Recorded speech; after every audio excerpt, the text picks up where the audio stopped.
Welcome, Vault Dwellers. My name is Nacho Bidness, and that's Cheaty McCheatface, and we're here to take a look at Oberland Station. Even though this settlement shows up briefly in my channel trailer, I had not intended to show it off, because it is a place that is tough to build at. There's a large drop-off from that corner where we started at down to this corner over here, and that elevation change is challenging. It's also very small. It's a small square that we have to build in here. But we got the boxcars in the latest Contraptions DLC, and so this felt like the appropriate place to have a play around with those. Unique features of this settlement are this tower here, which is presumably used for controlling train traffic, and it's a little bit odd that it's out here in the middle of nowhere with no switches or train yard or anything, but whatever. The other thing that we have here that is, I think, unique to Oberland is the train tracks. I don't think there's any other settlements with train tracks in them, so because I wanted to kind of noodle with boxcars a little bit, I decided that I would come back here and kind of rebuild it. And so let's take a look at what we can do with Oberland Station. Alright, I am here in my Minuteman General's outfit because this is the recruitment station for the Minutemen. It's not the boot camp, it's not the training center, it's just the recruitment station. It's actually the recruitment station for all my settlements because I had some kind of glitch happen where settlers will only spawn here in Sanctuary Hills. And rather than let that ruin my day and make me start a new game, I decided to turn a disadvantage into an advantage and use that as the story for this settlement. It is the way station. It's a place for people to gather before they form into a caravan and move on to someplace a little better. You could tell from the exterior that the walls are very regimented, and that's because this is such a small settlement that I had to build basically everything into the walls. All the residents and shops and everything are built right into the outer wall. The wall itself is the settlement. And because this place is so small, there's nothing super crazy going on here like the secret passage at Murkwater 2 or the slave pen over at the Slog. But I still think that it works. We've got this multi-level wall. That's the mid-level that I was just on, and it goes around the entire outside, and then there's a lower level on one side and this upper level over here. That's how I dealt with the very large drop-off. I do wish that we could trim that tree back. Not cut it down, just trim it back. Now, a word on boxcars while I kind of go past this side. Most of the building materials that we have in-game are things like that wall there, where you could imagine it's a smaller piece and is hauled up using some sweat equity or maybe some Brahmin to help. But boxcars, man, they're big and they're a single unit, and it, to me, doesn't look like something that you could get to, like, say, over at Ten Pines Bluff. How the heck would you get a boxcar over open ground to get up there. And so this is likely the only place that you will see me use kind of a complete boxcar like this. May use pieces in other places in some different or creative ways, but this is likely the only place that you're going to see a boxcar as a boxcar. They took it off the tracks and leveled it out, but it's still left as one piece. There is a Brahmin pen over there, as well as our second recruiting station. Because this is a volunteer militia, there's a couple things going on here. One, all of the farming and stuff is done by the volunteers as they filter in, and then as they filter out, new farmers take over. And two, there's no rules really about exactly what your uniform is or what your weapons are, and so volunteers are encouraged to come over here into this crafting shack and do what they can to improve their equipment. While they're waiting for enough to gather over the days, they will sometimes come over here and maybe sing some camp songs at night around the campfire and try and just get themselves excited about joining the Minutemen. In here we've got our actual radio station, which unfortunately some kind of weird bug happened. I'm not able to put very much in here. Almost everything that I try and put into this room drops through the floor. But I was able to get the essentials in. We've got a notice board for the community, a computer to keep track of incoming recruits, a telephone to talk to each of the entrances, and most importantly, a ham radio to send out the call through this transmitter that I'm going to show you. Now up there, that scaffolding stuff is fun to work with, but it is a little difficult too. I wanted to make a large platform on the roof of this station and really wasn't able to. These platforms that I do have were just a giant pain to get even this much into it. But it does get us to the very top and lets us take a quick pan around the exterior of the settlement. So we're going to advance the clock until it's after dark, and then we're going to take a look at all of the interiors. Now let's take a look at what Oberland looks like at night. It's a lovely lighted sign letting us know that it's part of the Minutemen settlement network. There's a spotlight there to let the guard who normally stands there see what's going on outside. And once we go in, everything's pretty well lit. I don't have a super complex power system here like I do at a lot of my settlements, but I do have all of the lights on the turrets on separate circuits. You can see when I turn the lights off that most of the settlement gets pretty dark, and I do that because I think lights on in the daytime looks just a little bit silly. And also I'd like to be able to turn the lights off so the settlers can sleep.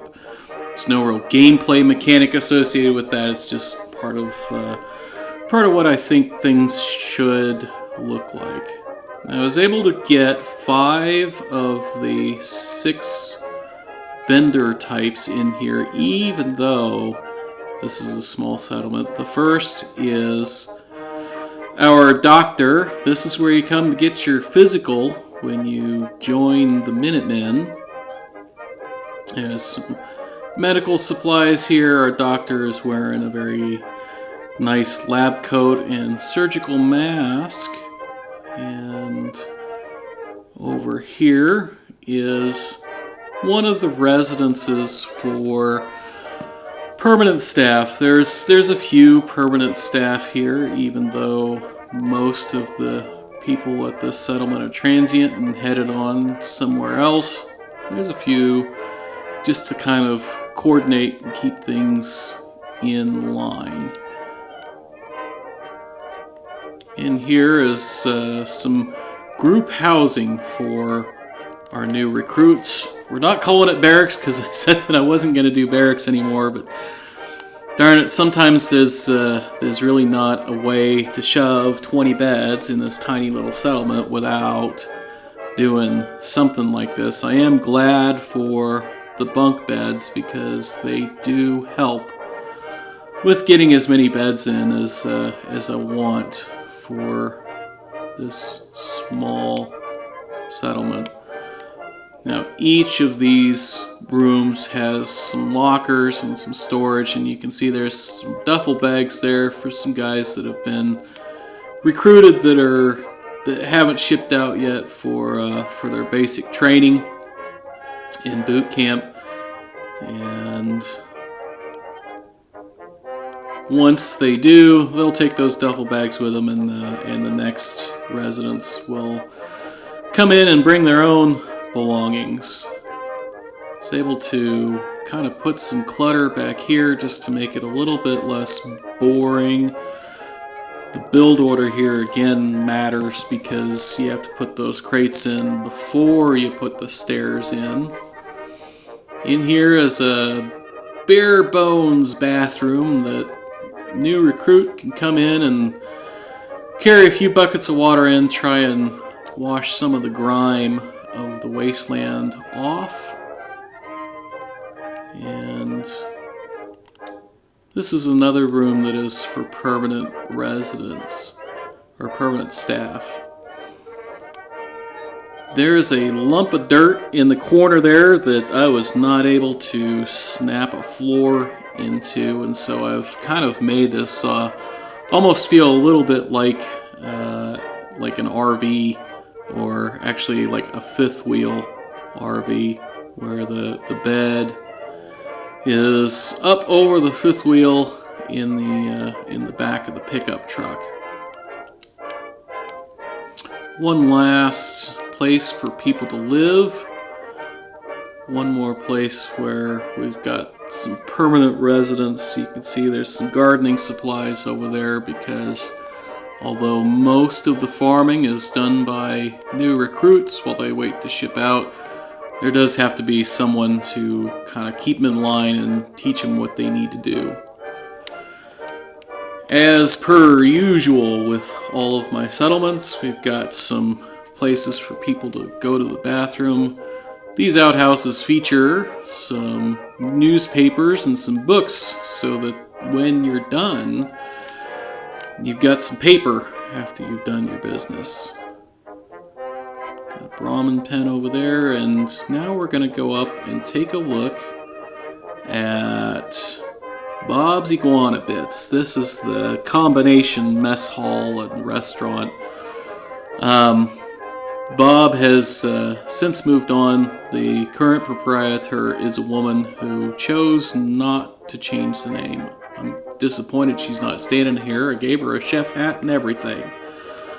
A lot of times you'll see people in their bars go ahead and throw bottles all over the place and plates and food, and I've done that myself, but I got to thinking about it and realized, in the real world, if I walk into a restaurant that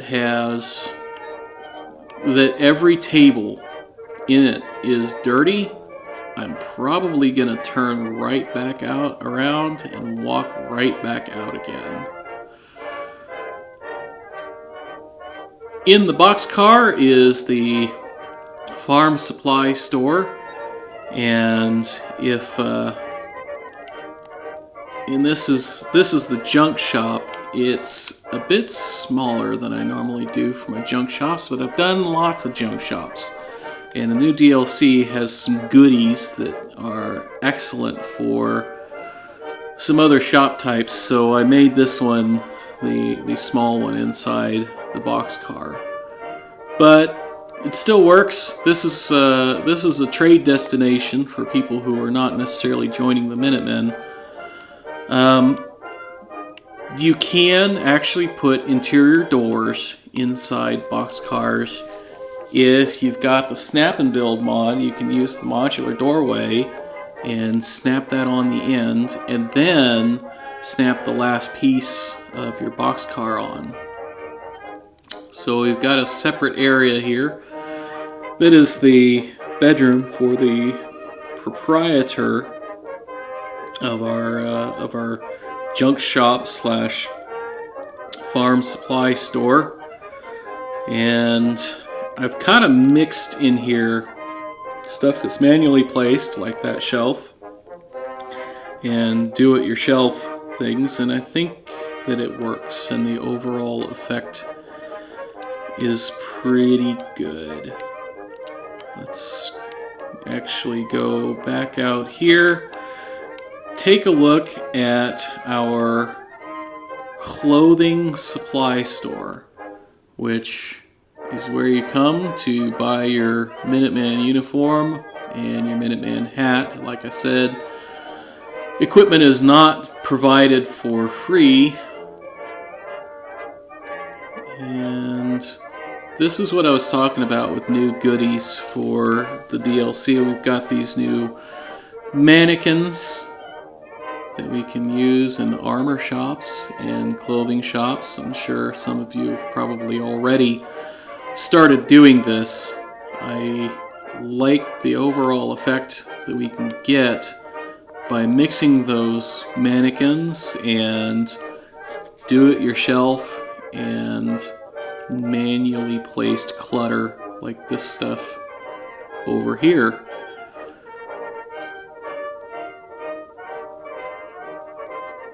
Once you have your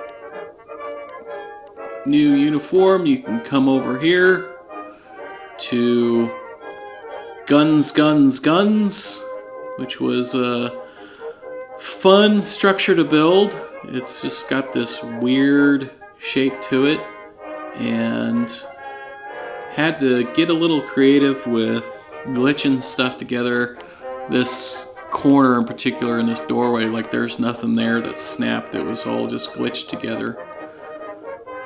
Come inside, and there's one final bedroom for the settlement and one last place for permanent staff to live.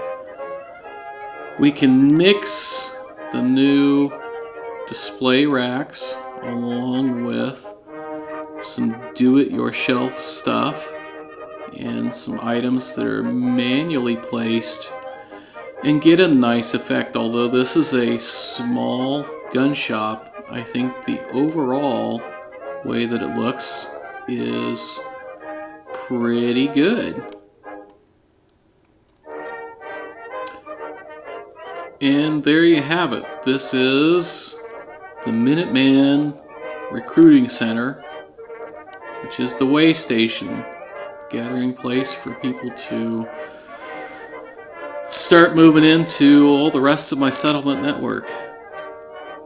If you liked what you saw, be sure to hit the like button. And if you want to see more, take a look around the channel. I suggest Egret Tours Part 2, which has an animated dance floor. If you didn't like, please tell me why, so I can try and do it better next time.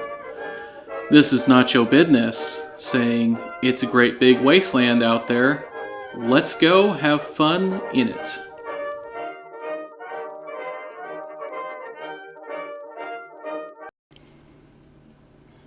I forgot to show a couple things.